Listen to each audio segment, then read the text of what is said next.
Apologize to the national chairman of our party for the omission in protocol.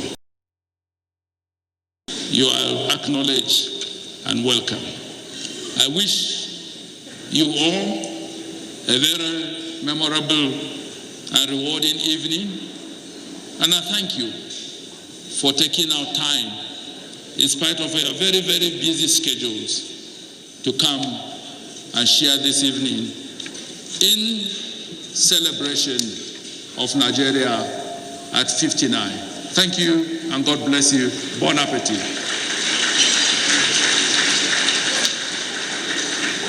Another warm round of applause for the Secretary to the Government of the Federation. I have, in my view, I can cite His Excellency, the former Vice President, Architect Namadi Sambo Jisue. Warm round of applause for him. Your Excellency, welcome. Good evening, viewers, and thank you for staying with us, the Nigerian Television Authority, as we continue the live broadcast of activities marking the 59th independence anniversary of the country. We are here again at the banquet hall of the State House. You may call it the conference interview you like, for the 2019 Independence Dinner and Gala Night. Well, Vice President Yemi Osinbajo is already seated, and other dignitaries, and you have not missed much. We've just had the Secretary to the Government of the Federation, Boss Mustafa, just delivered his welcome address. My name is Jide Onifate, and on behalf of the management of the Nigerian Television Authority, the outside live broadcast crew, I welcome you again. And are saturated with our prayers. We don't need to panic. The turbulence will soon be over, and we'll gain more altitude as a nation. Every country gains altitude as a team. Distinguished guests, ladies and gentlemen, cultural troop from Cross River State. God bless you.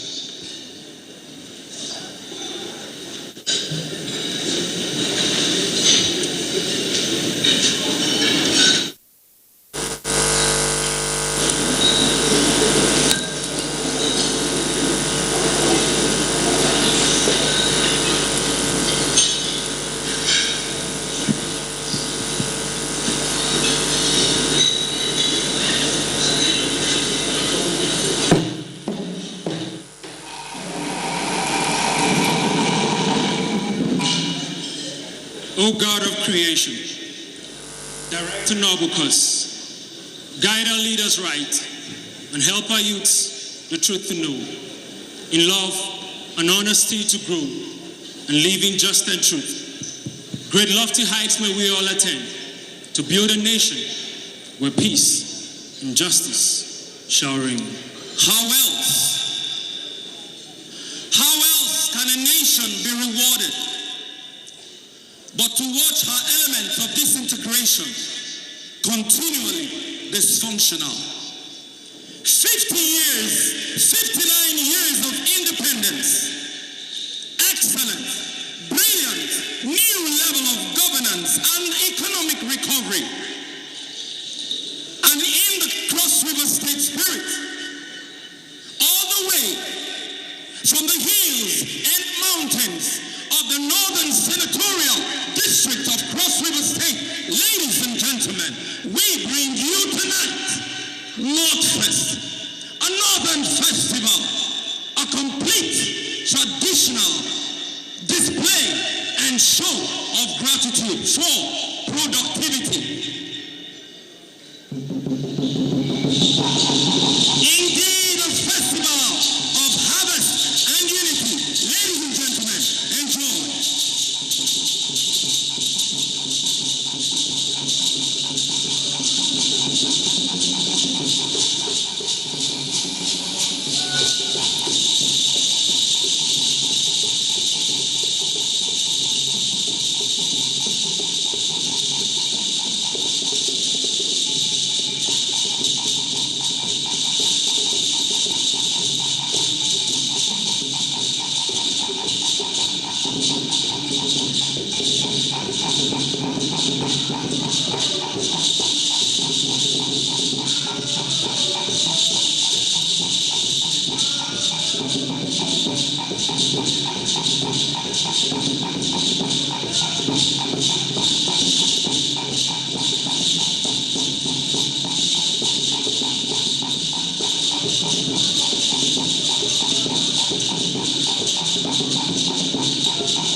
The vision is very clear. This is good thinking for Nigeria. A very purposeful leadership. The alternative economic solution in Nigeria is indeed ingenious of President Buhari's administration. As you can see, he is steadfast and holding on to it in the ongoing agricultural revolution across the country. Like the federal government support for cross-river rice seed and seedling, cross-river cocoa processing, we need not say more. Ladies and gentlemen, from the Central Senatorial District of Cross River State, we bring you a people who identify with agricultural economic solutions. Over there, the Lebaku Festival celebrates fertility and appease our enduring good soil. Oh, maidens of beauty and pride, herald the blessing of Mother Earth. Ladies and gentlemen, enjoy this piece.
hey, it is our heritage. When a king rules visionarily and selflessly, we pay homage. And now, ladies and gentlemen, from the Southern Senatorial District of Cross River State, we honor you tonight with the Utomo Obong of the Efik Kingdom, the Akachak Festival of the Oban, and the Ejagam Festival of the Kwas. Homage, Your Excellency, to a working and determined administration. Enjoy.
Now, let us take a moment out of our own space and fly. With a great smile, let's fly high while holding hands together, the flags of our green. Let's see the beauty in this vast land we call Nigeria, the hopes and dreams that keep rising in our hearts with every rising sun. Fellow Nigerians, we are the giants of Africa. We are the people. We are the nation's paradise. Across rivers, hills, plateaus, we are the true sons of the soil. We are the light of the nation. We are nature's gift to this nation. We are the young shall grow, the heartbeat of the nation, home of hospitality. We all are bounded together in this grand center of unity. We are home of commerce, the land of promise, the food basket of the nation, center of excellence. We are indeed a gift to Africa. We are one. We are one Nigeria. We are the Nigerian dream we all wake up every morning to build in our streets and offices. And we would hold hands together and promise that we would make history together. The future is crystal clear. The Nigerian dream is a reality right before our eyes. Justice shall reign while injustice is chained. Insurgency lamed and corruption shall die an untimely death. We pledge to promote peace and national unity, even if it is to our very last kobo. Peace be still, we speak to our northeast, and with strength establish the seat of our king, like the strong rocks we have in the Aso.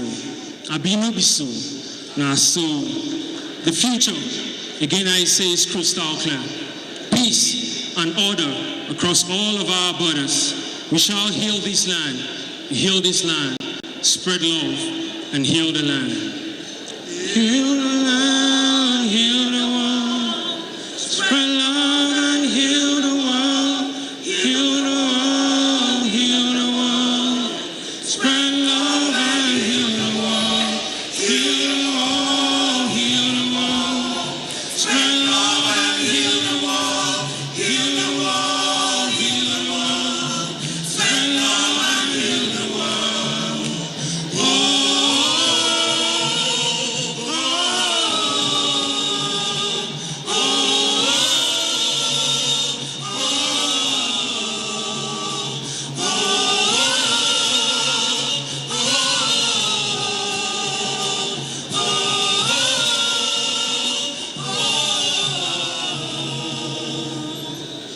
We believe in Nigeria and the promise she holds, and that one day we all will rise and shine like the sun.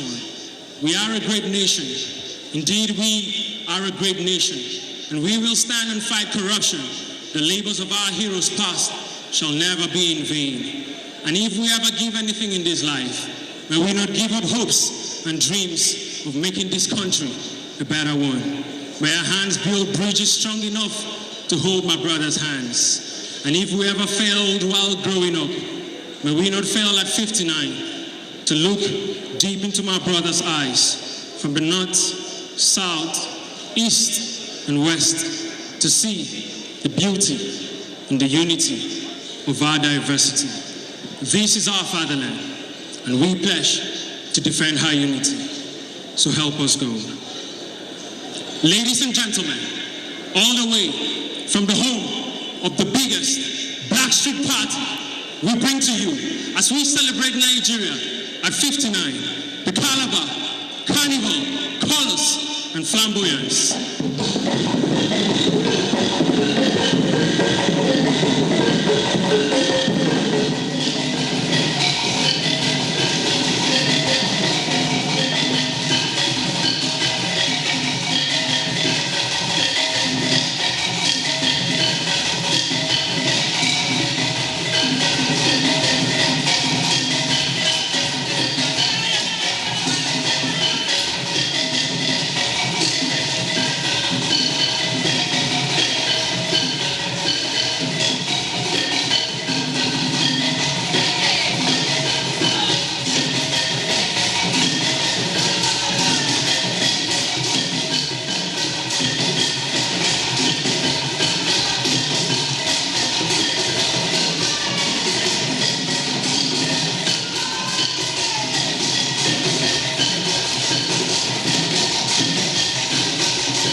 rose past shall never be in vain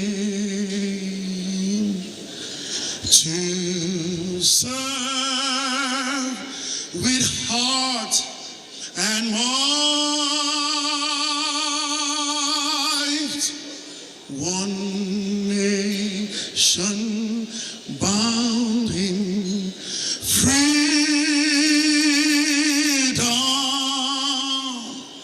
peace and unity. Happy Independence Day. Think Nigeria.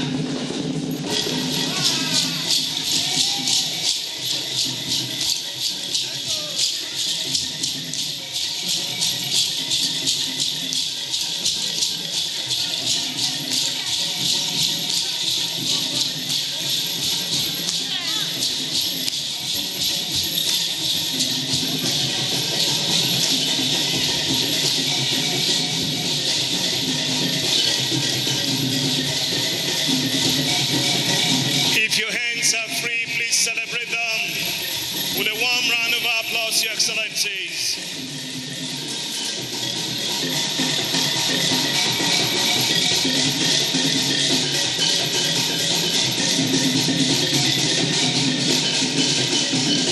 Thank you very much, all the way from Cross River State, the Cross River Cultural Troupe. Thank you. Your Excellency, our amiable Vice President and your wife, distinguished guests, ladies and gentlemen, we've enjoyed the culture of the southern Nigeria. Allow me at this juncture to invite, all the way from Kano State, their cultural troupe. Please enjoy your meal whilst you can feed your eyes also. Thank you very much.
For years now, my life like a public notice reads, African, proudly, painted on the high walls of my heart and showing on the scrolls of my black lethal skin, painted black on black.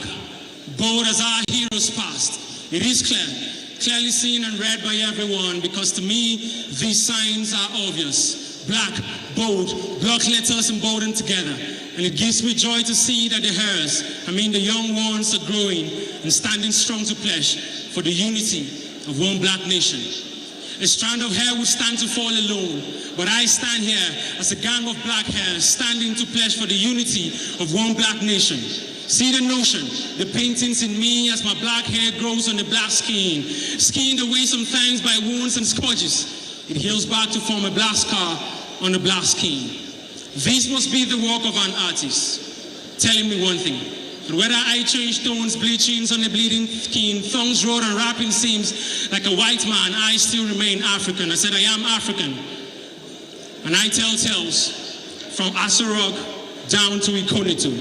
I am the pride of Africa. I am the one that will not forget my motherland. Peace. Celebrate him, please.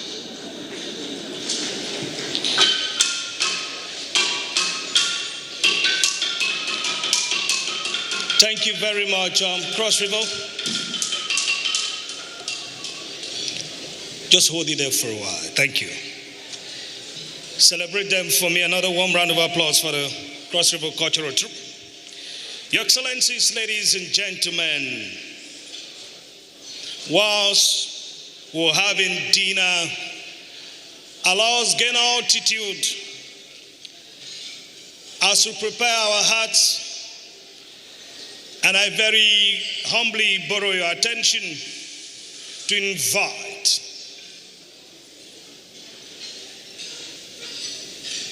our celebrated Nigerian who is doing us proud and is gaining altitude in the center called Africa. He holds a BSc in Agri-Economics, an MSc in Agri-Economics, and a PhD in Agri-Economics. Distinguished guests, ladies and gentlemen, for the keynote address, allow me welcome President and Chairman, Board of Directors, Afri-Exim Bank, Professor Benedict Orama. One round of applause for him, please. Your Excellency, you're welcome. Let's celebrate Professor Benedict Orama for the keynote address.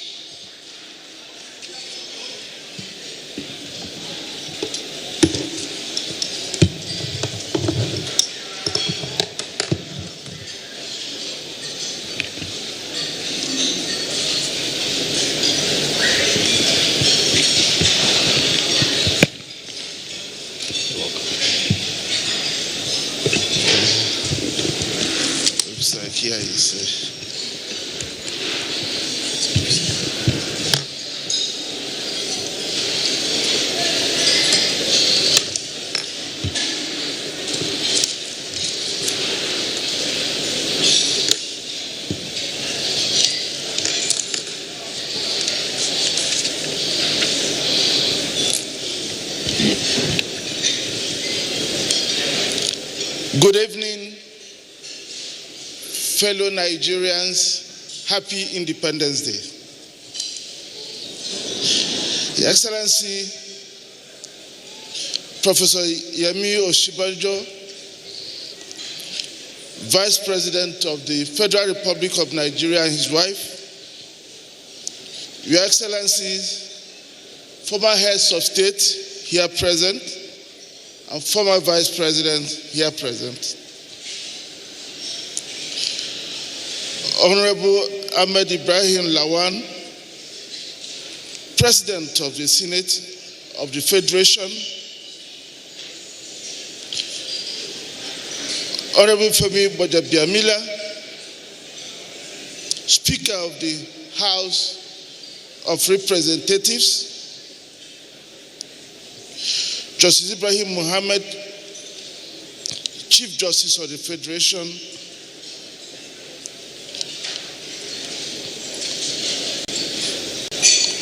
Honorable Boss Mustafa, the Secretary to the Government of the Federation, Honorable Ministers and members of the Federal Executive Council, Your Excellencies, members of the Diplomatic Corps, heads of service, permanent secretaries, colleagues from Afrexim Bank, captains of industry, distinguished ladies and gentlemen. I deeply appreciate the honor and privilege of standing on this podium on this special day for Nigeria to address this august audience. I thank His Excellency President Muhammadu Buhari and his government for the honor accorded me and the African Export-Import Bank, the institution I lead. I take this opportunity to put on record Afrexim Bank's appreciation for the strong support it receives from Nigeria under the leadership of President Buhari. I stand inspired by the opportunity to speak on a subject of my conviction and to which Afrexim Bank has committed significant resources. With the coming into force of the Africa Continental Free Trade Agreement, Africa has finally taken decisive steps to rid itself of the vestiges of colonialism, a prerequisite to achieving meaningful economic progress. In a remarkable stream of events, African leaders rose to the challenge of their calling. Courage trumped fear. Vision upstaged myopia. And collective self-reliance became the clarion call for a continent so divided so that it could be exploited. Nigeria should be proud to have been the main driver of the progress we are witnessing across Africa. For the Lagos Plan of Action some 39 years ago, to the Abuja Treaty in 1991, it was in Nigeria that a child called the AFCFTA was conceived.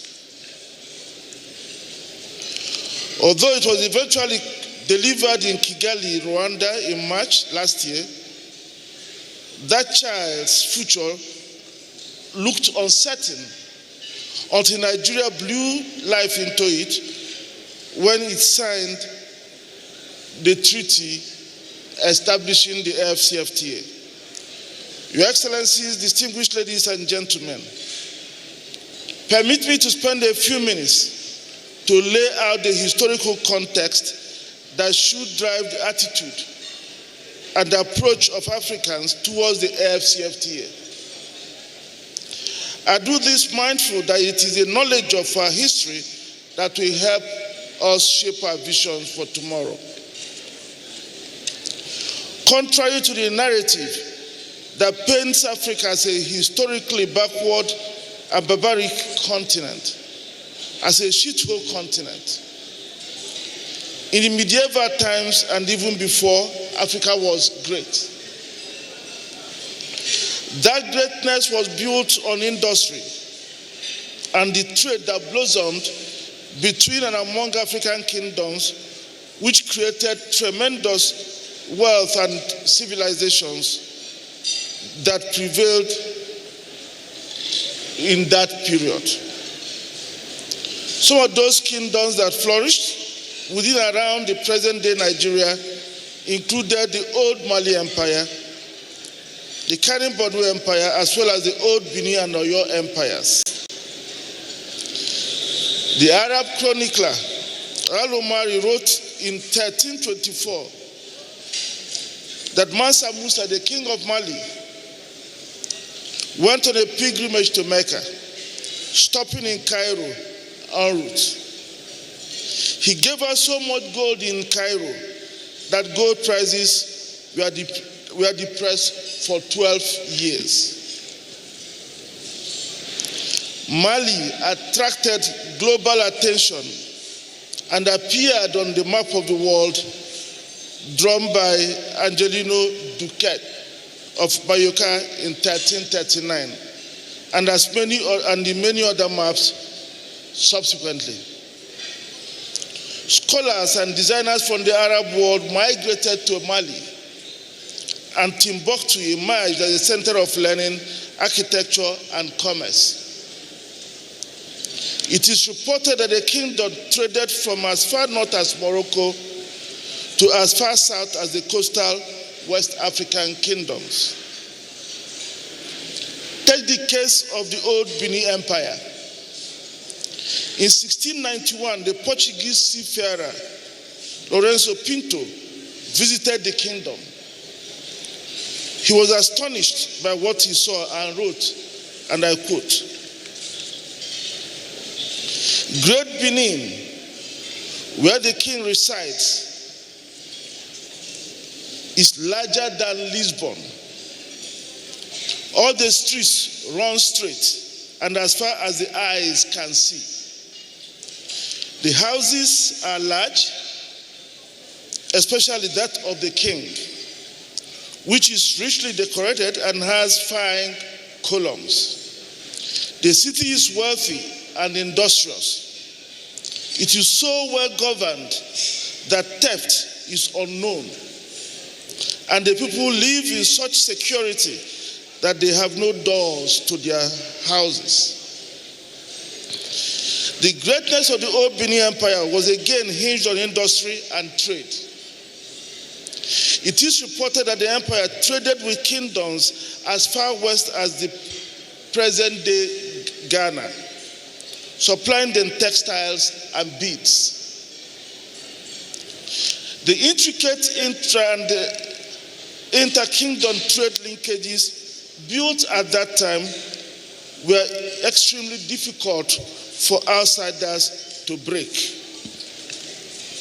It is no wonder that when the colonial powers arrived, they adopted a strategy of defeating the kingdoms and splitting the continent into small, fragmented, incoherent units.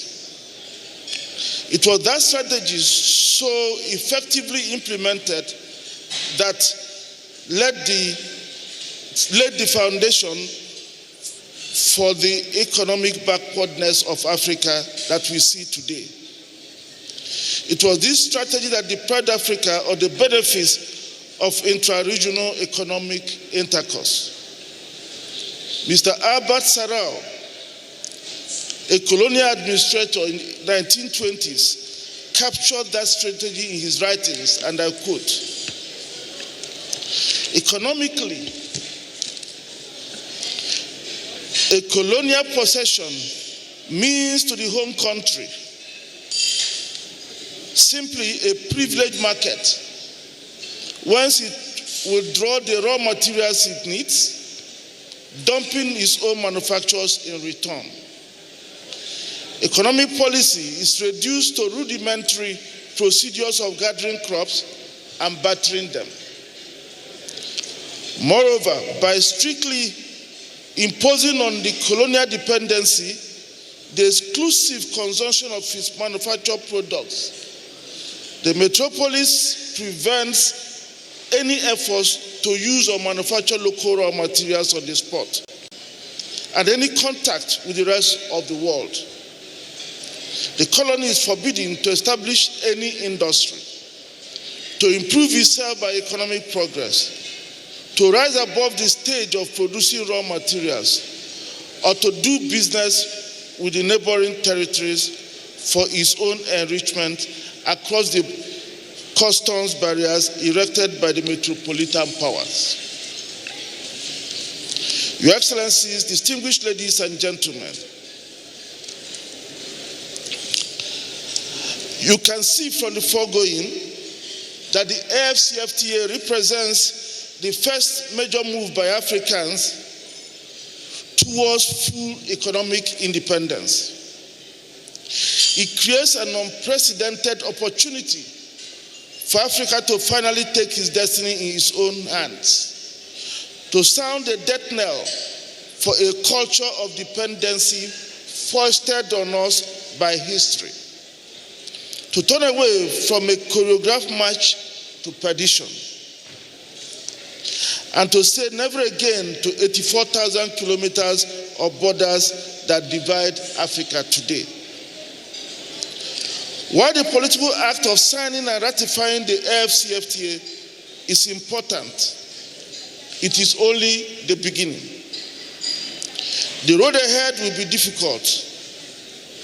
As we travel the difficult path, there will be disappointments, just as there will be occasions to celebrate. Every step we take must be deliberate, with a single-minded focus on the ultimate goal.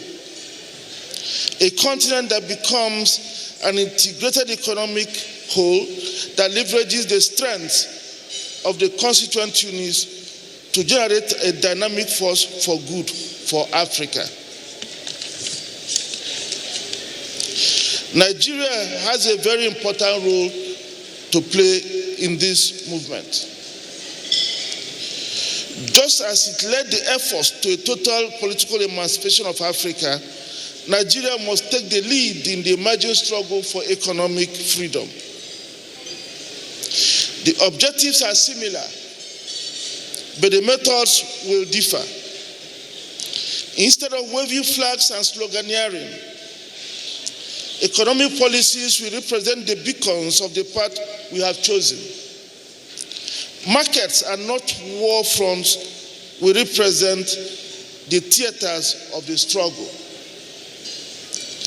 The path to economic freedom can only be charted within a strategic mindset. It seems to me, ladies and gentlemen, that the optimal strategy should be one that reverse engineers the colonial strategy I earlier alluded to.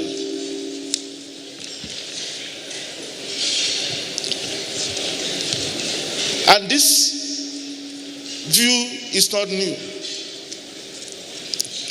Kwame Nkrumah,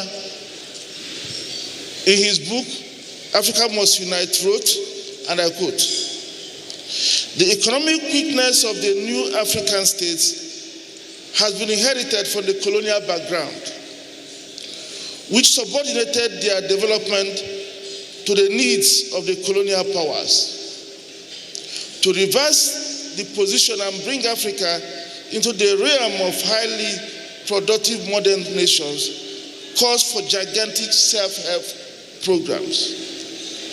Such a program can only be produced and implemented by integrated planning within overall policy decided by a continental authority. While the African Union provides the platform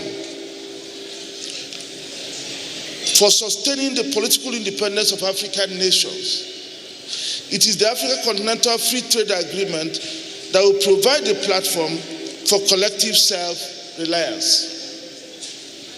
Every African must therefore welcome the AfCFTA and thank our leaders for making it possible against all odds. Your Excellencies, distinguished ladies and gentlemen, although the promise of the AfCFTA in terms of developmental outcomes is not in question, the road ahead is likely to be rough and turbulent. It is the well-prepared that can best manage the adjustment costs and difficulties that the AfCFTA may bring. It is the well-prepared that can gain the full advantage of the opportunities the AfCFTA offers. Nigeria has a great opportunity to benefit immensely from the AfCFTA if certain actions are taken at federal, state, and corporate levels, and most especially if those actions are well coordinated. Your Excellencies, distinguished ladies and gentlemen, it goes without saying that any country confronted with a potential change of massive proportions, as Nigeria and others have committed to under the Continental Free Trade Agreement, must plan for it. Such a plan should set short, medium, and long-term goals for the country and how these goals can be achieved. Without prejudice to the prescriptions of any such plan for Nigeria, it seems to me that the priority in the short term should be how to minimize the fiscal revenue losses that the AfCFTA may engender, so that it can continue to receive support of key segments of the society. Afreximbank estimates that the continental fiscal losses attributable to AfCFTA will exceed $4 billion per annum in the early years of implementation of the agreement. The bank has therefore agreed with the African Union to put in place an AfCFTA adjustment facility amounting to up to $3 billion, of which Afreximbank has committed $1 billion already.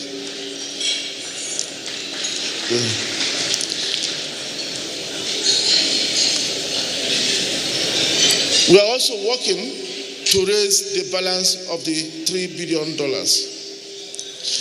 Another important short-term priority should be to ensure that Nigerian businesses are well prepared to take advantage of the market opportunity the AfCFTA will throw open. This will involve reducing the cost of doing business in Nigeria and properly resourcing the Nigerian Export Promotion Council to run workshops on how to export to Africa. This should be organized for the private sector, especially the organized private sector, the Manufacturing Association of Nigeria, the Chambers of Commerce, and similar organizations. Afreximbank currently runs such programs in some countries and will be pleased to do the same here in Nigeria. As a matter of short-term priority, government should consider triggering an adjustment process for operators in sectors likely to be negatively impacted by the AfCFTA. It will be unwise to aim to prop up uncompetitive sectors. Rather, operators therein should be assisted to adjust in an orderly manner to other activities. Arrangements should also be put in place to support those that can become competitive by simple retooling and transforming from import substitution to export orientation. For instance, a manufacturer who used to produce for Lagos and who is in Calabar may find that the best market for it may be Douala in Cameroon. So arrangements must be made to enable companies to think continental instead of local. Afreximbank has gone into discussion with the Manufacturing Association of Nigeria and has committed an amount of $500 million to support the members of MAN to be able to make this adjustment.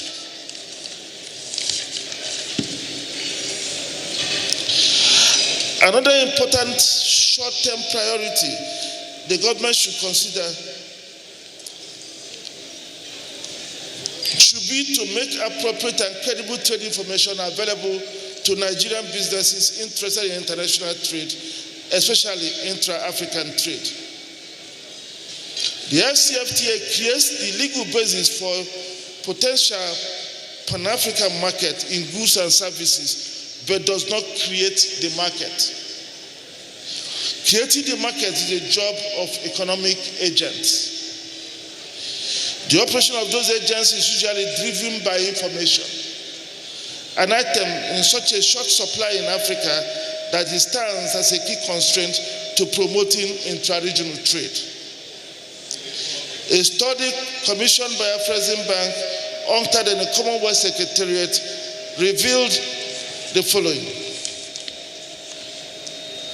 that South Africa imports leather further prepared after tanning from India at a price which is double the price at which Ethiopia exports the same input to the world. Mauritius and Nigeria globally import leather products from Italy and Belgium at a much higher cost as compared to what South Africa and Botswana globally export. Kenya imports rawhides from New Zealand, while Burundi exports the same to the world at a much lower cost. So unless businesses and traders know where the markets for their goods are or where they can source inputs, they cannot participate fully in the market the AfCFTA will create.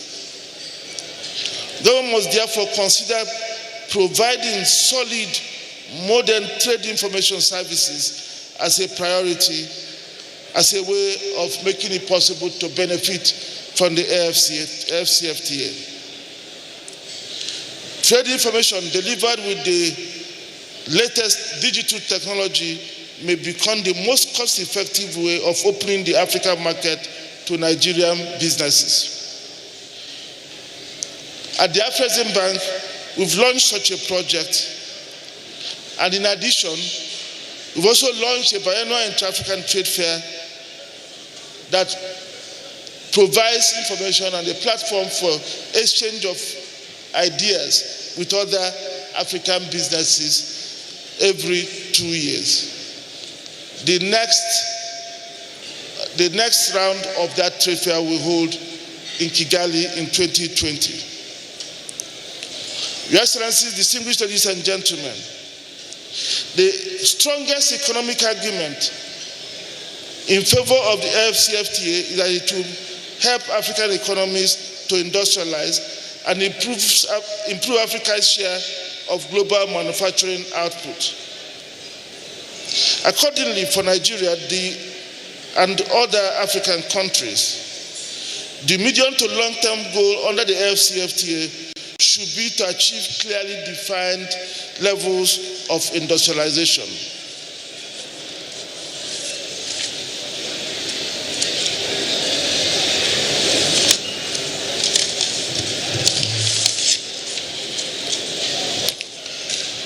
But what should be the focus? Available evidence shows that labor-intensive light manufacturers offers the best market opportunity for Nigeria today across Africa. Today, these products account for $60 billion of intra-African trade. China is also gradually moving away from the production of such goods, opening opportunities for African economies to aim to replace the over $65 billion of light manufactures China currently exports to Africa. Nigeria stands a very good chance of capturing a significant proportion of that market. Capturing just 15% can boost Nigeria's non-oil export performance by about 300%, bringing it to close to $15 billion.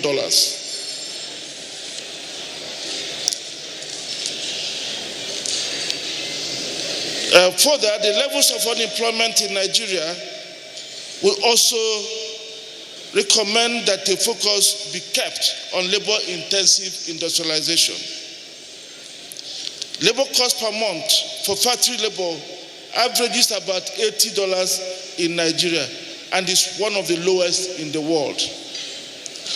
Nigeria's population is also quite young, with close to 28% expected to be 30 years or below by 2030.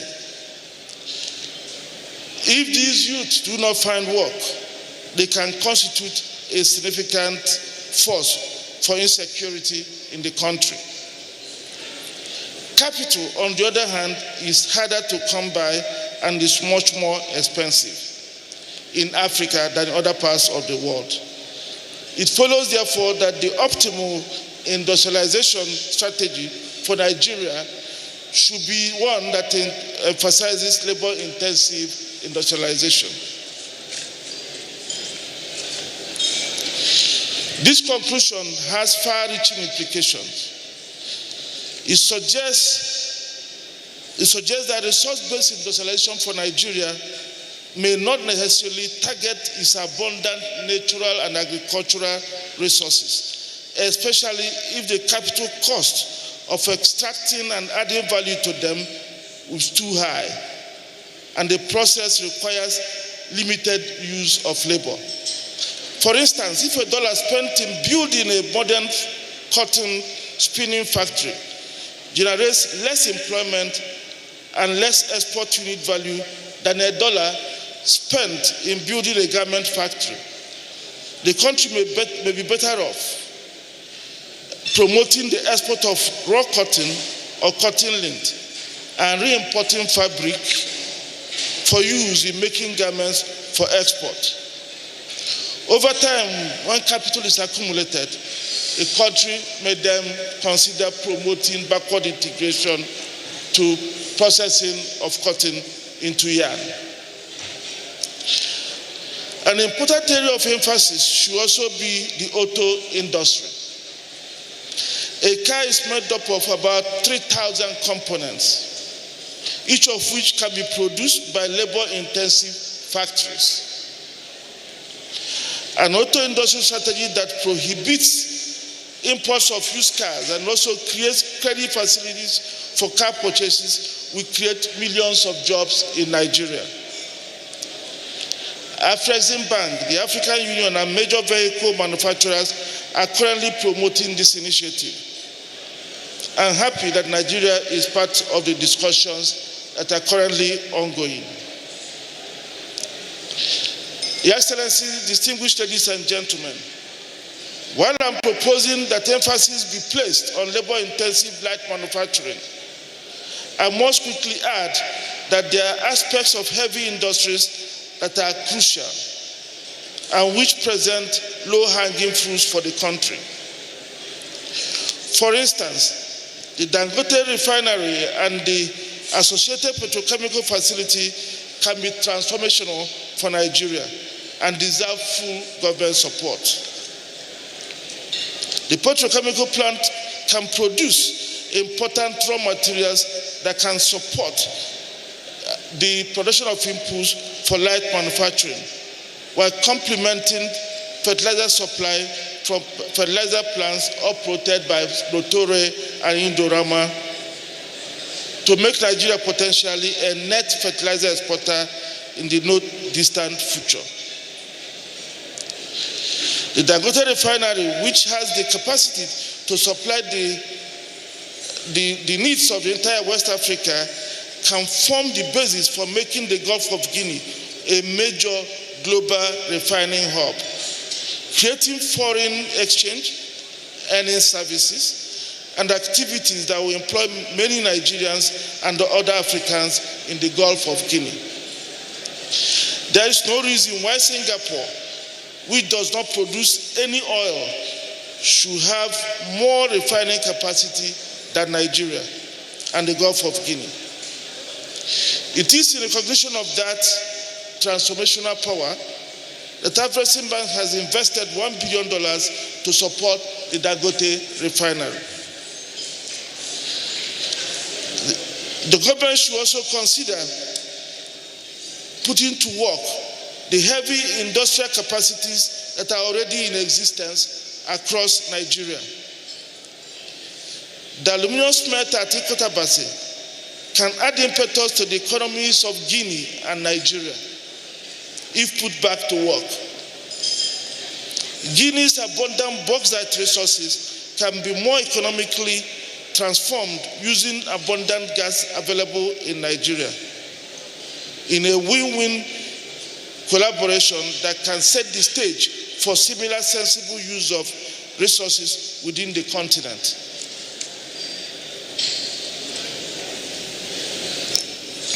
Ajokuta and the larger steel facilities also present rare opportunities for reviving heavy industries. These opportunities must be seized because major investments have already been made. Afreximbank is able to support bankable initiatives that can put these assets back to work. Distinguished ladies and gentlemen, while the AFCFTA offers Nigeria an opportunity to industrialize and expand export manufacturing, it will be up to Nigeria and Nigerian businesses to seize the opportunity. The goods have to be produced competitively and traded. Access to markets is critical, as no meaningful production can occur if goods produced cannot be sold. Manufacturers are in most cases not traders and cannot therefore be relied upon to trade what they produce. I met a young Nigerian trader in Southern Africa some time ago.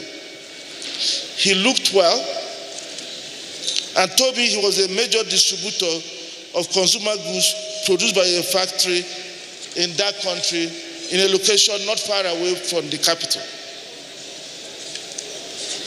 When I asked him how he was doing, he looked at me and told me, I know they don't like me, but they need me, or else they will have to eat what they produce. That conversation encapsulates the importance of the trader. Countries that became successful export manufacturing economies, such as Japan and South Korea, supported the emergence of export trading companies. These companies marketed the merchandise produced by the SMEs in those countries around the world, providing branding, sourcing market intelligence on behalf of the different manufacturers, and serving as anchors for credit granting to the numerous manufacturers that they represent. This was how global giants such as Mitsubishi and Mitsui in Japan and Samsung in South Korea emerged. This was also being done even here in Africa by Egypt through a company called Al Nasr. In contrast, Nigeria has for too long left the trading of its light manufacturers and agricultural products to informal traders. Every week, more than 100 trucks loaded with light manufacturers such as shoes and apparels make their way from Aba to Cameroon. It's all well and good as these exports create jobs and wealth. I, however, invite you to pause for a moment to consider the opportunity being missed due to the informal nature of this trade. It is because Afreximbank recognizes the importance of export trading companies in any arrangement to boost export manufacturing that it has launched an export trading company initiative to help countries create the environment for the emergence of such companies and to support them through credit facilities, advisory services, and trade information. I invite Nigeria to also consider that opportunity. Nigeria also has other market opening opportunities that, when combined with the export trading company initiative, can lead to the spread of Nigerian brand like the proverbial wildfire in the harmattan. For instance, in many countries in Central, West, and Southern Africa, Nigerian immigrants control significant shares of the import and retail business for auto parts, plumbing materials, and other light manufacturers.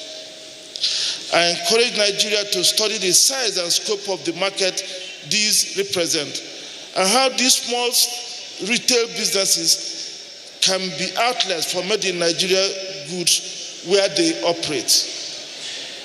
Reorienting them to source those goods from Nigeria instead of Asia can create the demand that can, within a short time, expand manufacturing capacities in Nigeria. Ways can be found to support some of those businesses because being non-resident Nigerians, their activities can also add to economic activities in Nigeria. Further, a deliberate effort needs to be made to leverage the reach of Nollywood across Africa and use it to create and nurture a uniquely made in Nigeria brand for Nigeria's manufactured goods. To understand the opportunity the creative industry can offer, consider how denim jeans was rapidly spread around the world by the US movie industry, which in turn boosted US textile industry. A recent issue of Film Daily wrote, and I quote, "This year marks 146 years since Levi's acquired patent of the eponymous 501 jeans. Levi Strauss & Co. was born and bred in San Francisco in 1853. It wasn't until Marlon Brando wore a pair of jeans in the film Wild One that the company gained worldwide recognition. And today, Levi's jeans are a classic staple in every denim wearer's wardrobe.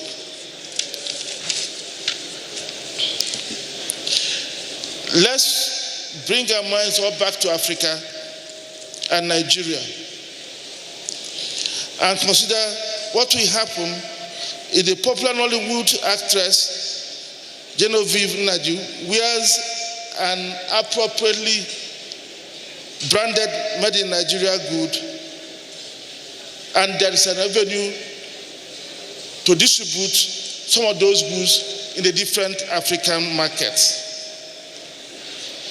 In essence, the message here is that the way to trade manufacturers is different from the way commodities are traded.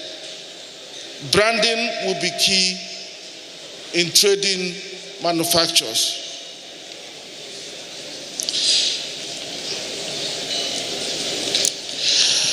Your Excellencies, distinguished ladies and gentlemen,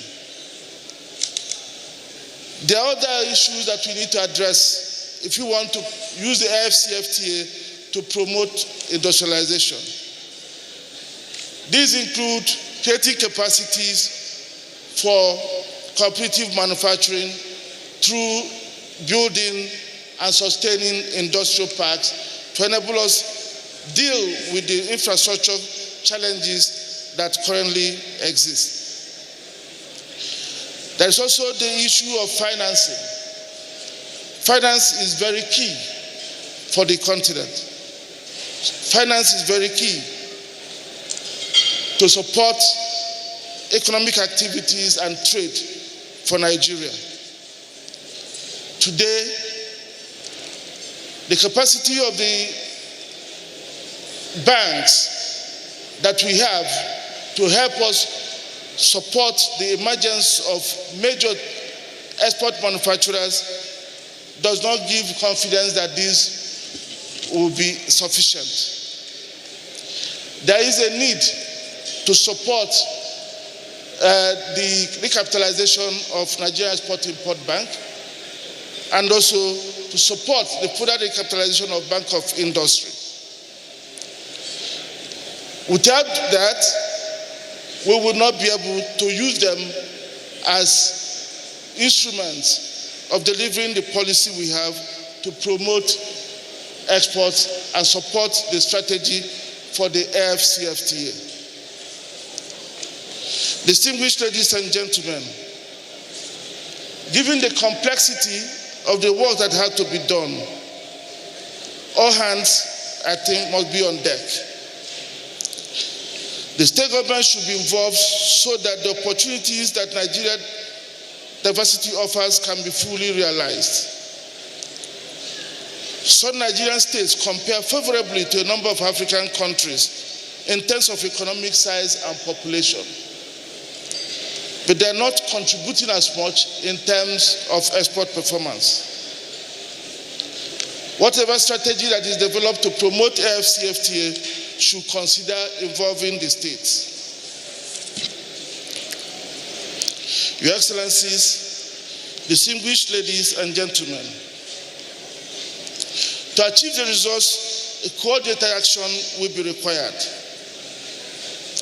In a long-distance race, it's stamina that counts. In a sprint, speed is supreme. The race has to be run both as a sprint and as a long distance, so that Nigeria can accelerate when it needs to, while maintaining a steady pace with a view to achieving its ultimate goal. That goal should be set out in a carefully developed strategy and entrusted to an accountable set of people to implement. This leads me to my last recommendation tonight, and that is that government should consider creating an agency for AFCFTA, perhaps under the Federal Ministry of Trade and Industry. It is this agency that will be the arrowhead for achieving Nigeria's strategic objectives for membership of the AFCFTA. Permit me now to once again thank His Excellency President Muhammadu Buhari and his government, represented here today by His Excellency Professor Yemi Osinbajo, the Vice President of the Federation, for giving me the honor to deliver this important address.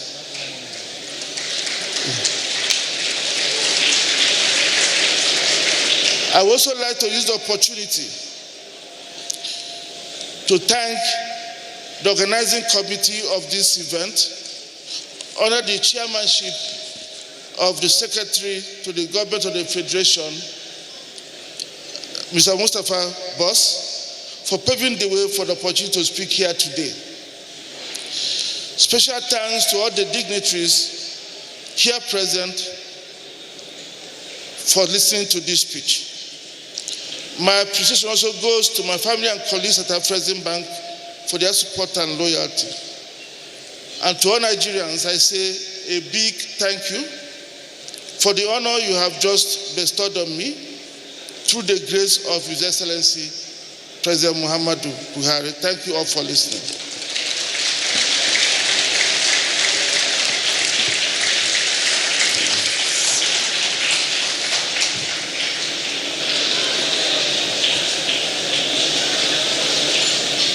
Another generous round of applause for Prof, please. Your Excellencies, very distinguished guests, ladies and gentlemen, the night is far spent, and the assignments on the state is quite enormous. The co-pilot in our midst needs to attend to other stuffs within the polity today.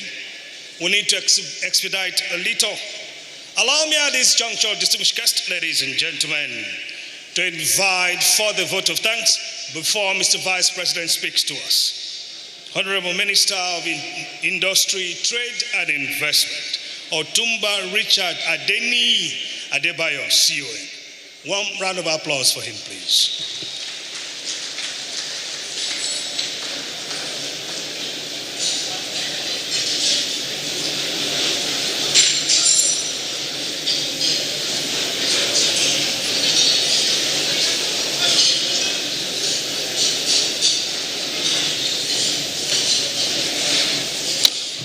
Your Excellencies, distinguished guests, ladies and gentlemen.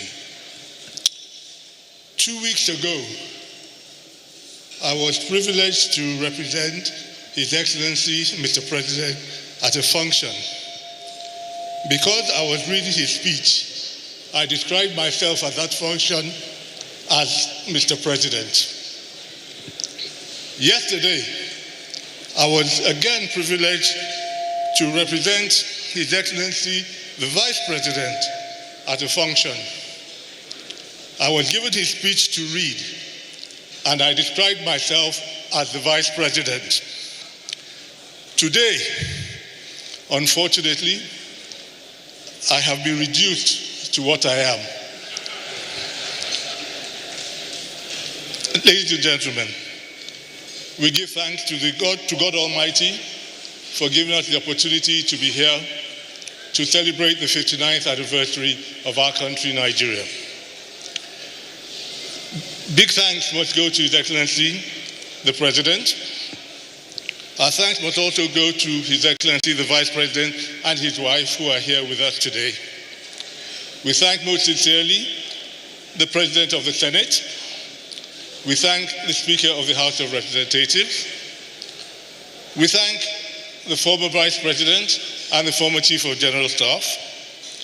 We thank the wife of our former Head of State. We thank the representative of a wife of a former Head of State, who I refer to as the chairman of the Children of Retired Army Officers Association, Ambassador Toby Ironsi.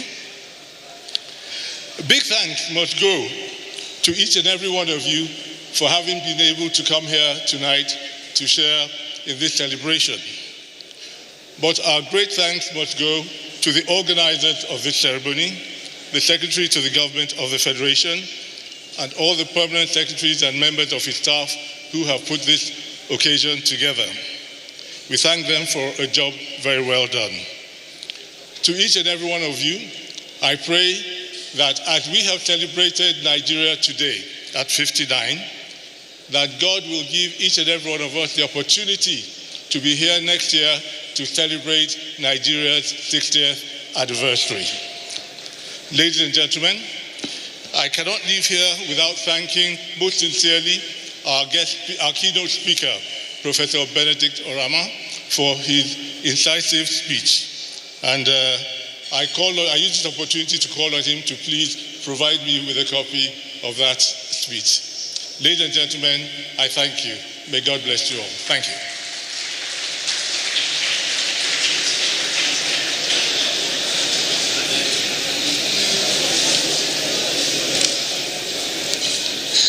Distinguished ladies and gentlemen, our nation, the Federal Republic of Nigeria, has a pilot in command and a co-pilot with a vision for greater altitude that we must gain as we journey on.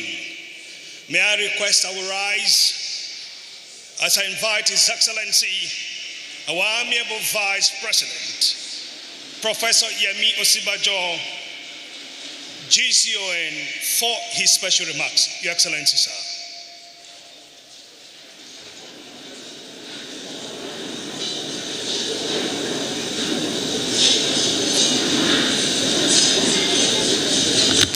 Thank you very much. Please sit.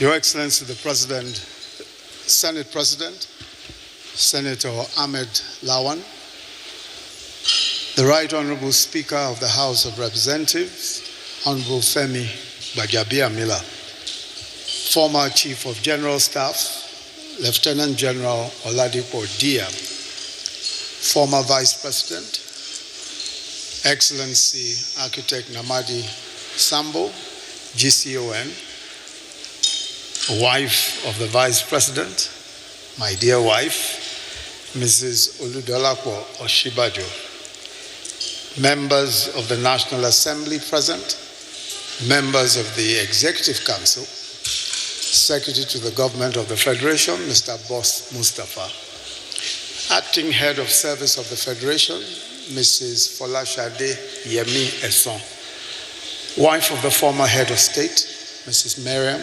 Abacha, permanent secretaries, heads of government agencies and parastatals, Your Excellencies of the Diplomatic Corps, the Chief of Defense Staff, General Abayomi Olonishaki, and service chiefs here present, traditional rulers, religious leaders, former ministers, captains of industry, the keynote speaker and president chairman of the board of directors, Afrexim, Professor Benedict Orama, honored guests, ladies and gentlemen.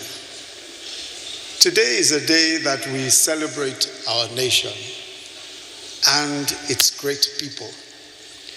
We celebrate the sterling labors of our heroes past, the sacrifices of so many that have enabled us to be this great nation that we are.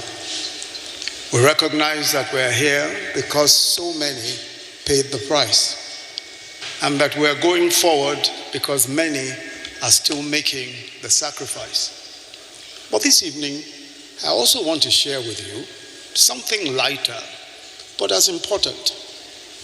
One of the unique attributes of the Nigerian person, I've described it as the Nigerian swag. That uniquely confident way that makes us stand out everywhere and in everything that we do. So look at this sport called bobsled. They once thought that only white people could do this because it's a winter sport. And if you don't have winter and snow in your country, you can't be a bobsled champion. Well, so they thought until the Nigerians came.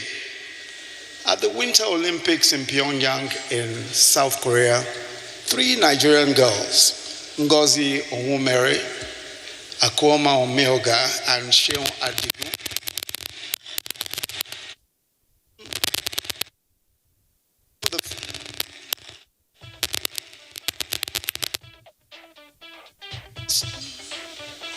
became the first Africans in bobsled at the Winter Olympics.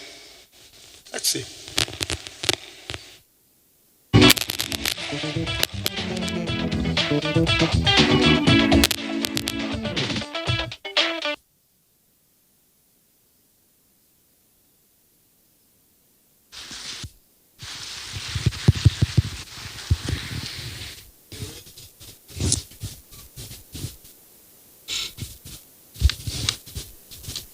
And they raced into history in style, and they ended it with a dance. How else would you know that they are Nigerians?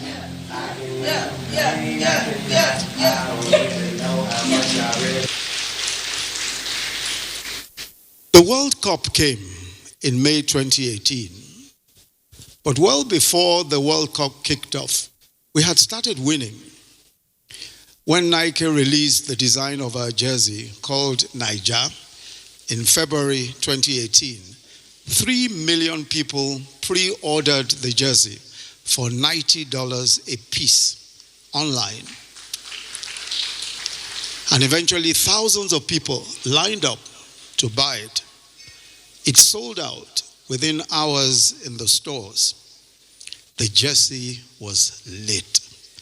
So lit that we won the first prize for the best dressed team.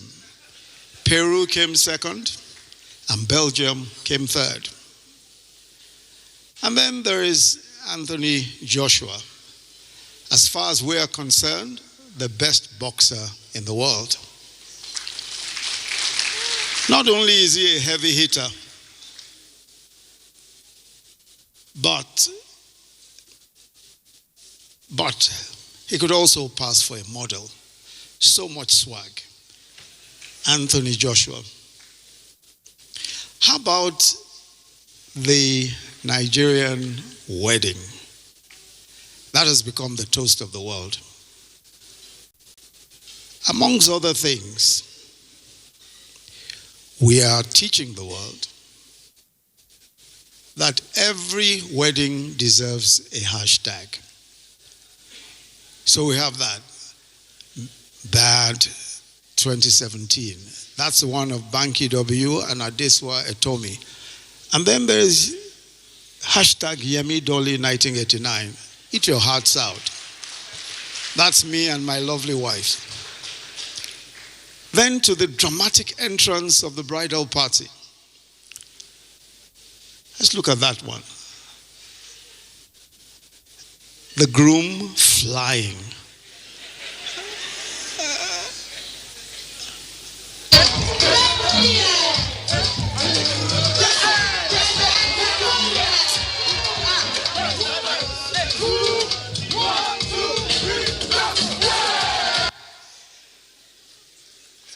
And of course, the Ashwebi.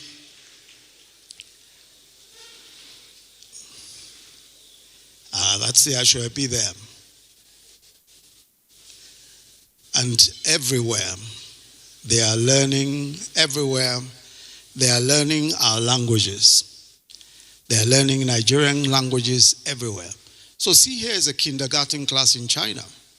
The children are learning Igbo. Otu, Abo, Ato, Ano, Ise, Isi, Asa, Asato, Itolu, Iri.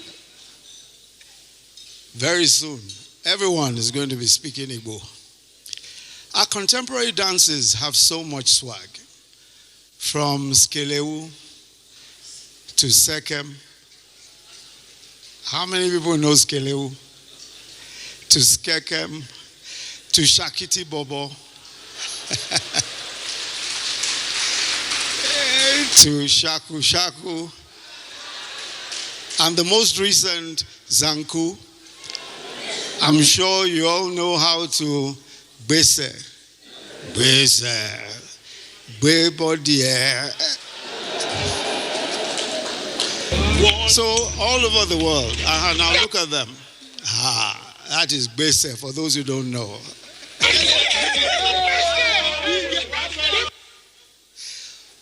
All over the world, everybody is Beseing now. All over the world. And just hear this. Hear this.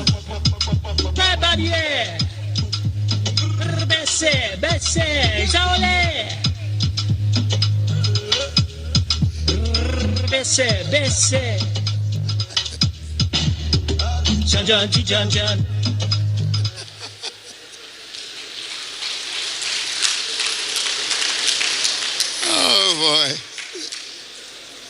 Nobody dances like us. Nobody dances like us. And it doesn't matter whether you are the distinguished senator representing Kogi West or the distinguished senator representing Osun West. Nobody dances like us.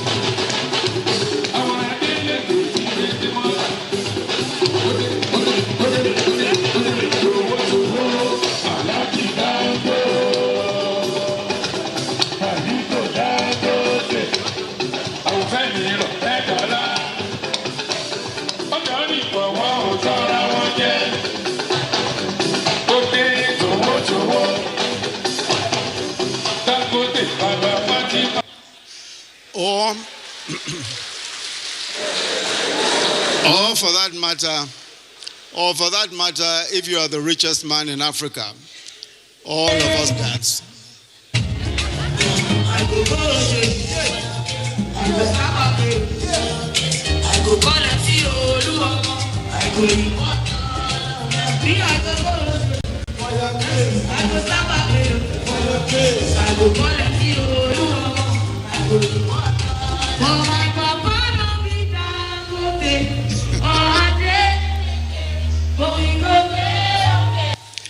Or, for that matter, even if you are the president of Africa's largest economy,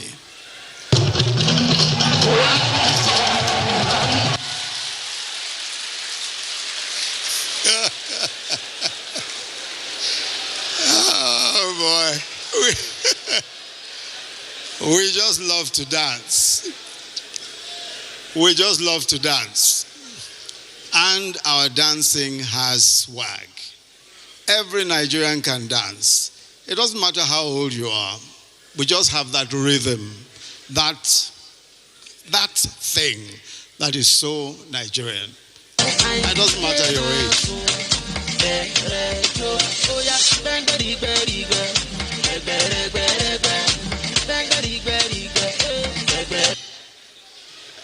And even if, like President Obasanjo, you really can't dance, you still have your own swag anyway.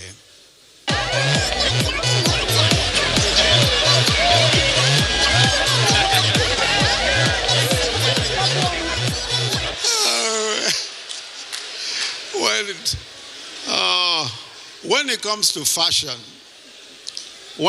to fashion, we are masters of style.